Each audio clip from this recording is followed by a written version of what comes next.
ये मैं हूँ, ये हमारी आधू बिटिया है। हेलो करो, हेलो करो। और ये हमारा सत्तू बेटा है, ये हमारी मिसेज है, ये हमारा मैक्स, रोजी रोजी। और हम लोग क्या है दोस्त, गुजरात में रहते हैं, लेकिन कभी जो है बगीचे वगैरह में घूमने नहीं जाते हैं। उसका कारण क्या है ना कि बहुत सारे बगीचे में जो लोग हैं गार्डन में कहते हैं कि आज मैं गार्डन में घूमने आया हूँ, मैं ये कर रहा हूँ।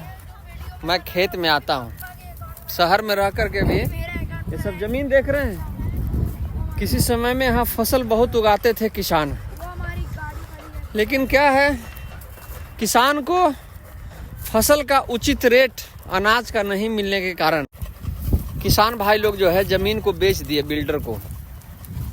और बिल्डर के पास क्या अनाप शनाप पैसा है, उन्होंने अपना जमीन जो है किसान जो बेच दिए बिल्डर को। और इन सभी जगहों पे जहाँ पे पहले खेती हुआ, दूर दूर तक जो बिल्डिंग दिखाई दे रहा है ना, सभी जगह खेती हुआ करता था। और ये सब जितने जमीन है सभी जमीन बिक चुके हैं। और यहाँ से करीब 2 किलोमीटर चलते हैं तो रिंग रोड आपको मिल जाएगा, जो अहमदाबाद राजकोट को जोड़ता है, मात्र 2 किलोमीटर की दूरी पर। देख रहे हैं, क्योंकि मैं खेतों में दौड़ने इसलिए आता हूँ सुबह सुबह। मैं किसान का बेटा हूँ और बचपन जो है हम लोग का खेतों में खेलते कूदते बीता है ना।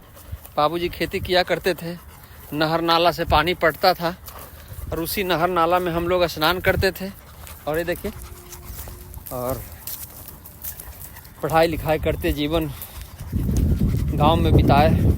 2 रोटी के लिए शहर के लिए निकलना पड़ा, क्योंकि बिहार में उतना उद्योग नहीं है। आज गुजरात में है, गुजरात के धरती को भी नमन करता हूँ। तो आप लोग भी समय मिले तो इसी धरती पे आइए, क्योंकि ये धरती जो है ना सोना उगलता है। आज अगर अपने देश के किसान अगर खेती करना बंद कर दे तो लोग भूखे मर जाएगा, है कि नहीं। लेकिन किसान भी बेचारा क्या करें, उनका खेत का जो अनाज होता है 20 रुपये किलो बेचते हैं, वही मॉल में चला जाता है तो 100 रुपये किलो में परिवर्तन हो जाता है। एक मकई भुट्टा जो होता है 15 रुपया में उनका बिकता है, और वही कांच में रिलायंस में चला जाता है तो उसका कीमत 75 रुपया हो जाता है। तो किसान को उचित मूल्य नहीं मिलने के कारण वो लोग ज़मीन अब बेच रहे हैं, धीरे धीरे बिल्डर को दे रहे हैं। बिल्डर वहाँ ऊंची ऊंची बिल्डिंगें बना करके लोगों को बेच रहा है। पहले के जो किसान थे ज़मीन खरीदते थे, पता है क्यों? क्योंकि उनको मालूम था कि ज़मीन खरीदेंगे हमारे बच्चे बड़े होंगे, अगर उनको नौकरी नहीं लगेगा तो वो किसानी करके अपना जीवन यापन कर लेंगे। लेकिन आपके जो पेरेंट्स है, पता है क्या सोचते हैं? देखिए कितना सुंदर खजूर का पेड़ है। ये सब चीज़ मिलेगा शहरों में देखने के लिए। शहर में तो किसी पार्क में चले जाइए तो आपको 500 आदमी मिलेगा, शोर शराबा आवाज़। यहाँ सुन सन्नाटा, देख रहे हैं कितना स्वच्छ वातावरण है, बिल्कुल स्वच्छ वातावरण में। देख लीजिए, एकदम बिल्कुल स्वच्छ वातावरण। और देखिए खजूर का पेड़ कितना सुंदर है, ऐसा लग रहा है जैसे सऊदी अरब में है। देख रहे हैं, एक खजूर का पेड़ है, देख लीजिए, है ना। हम लोग गार्डन में नहीं जाते हैं, मॉर्निंग वॉक के लिए खेतों में आते हैं 5 किलोमीटर दूर। कितना? 5 किलोमीटर दूर।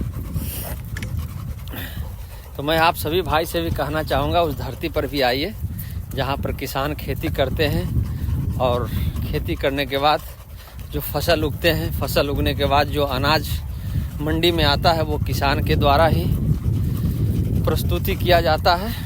इसलिए आप लोग भी आइए, खेतों में टहलिए, घूमिए, देखिए कैसे क्या होता है।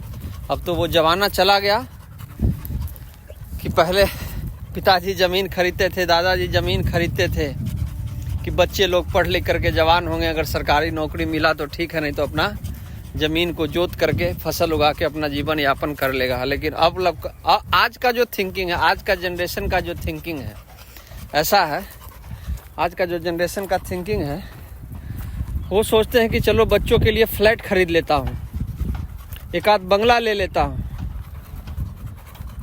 बेच करके अपना जीवन यापन कर लेगा। बस यही सोच रह गई है। जो आज के जो जनरेशन, आज के जो माता पिता, वो ज़मीन नहीं खरीद रहे हैं 2 बीघा कि हमारे बच्चे खेती कर लेंगे। नहीं, उनका ऐसा सोच है कि आज 2 फ्लैट खरीद लो, 3-4 बंगलो खरीद लो, तो हमारे बच्चे जो है आगे चल के अगर कुछ दिक्कत ना, ये आज का सच्चाई है कि नहीं। चलिए ठीक है।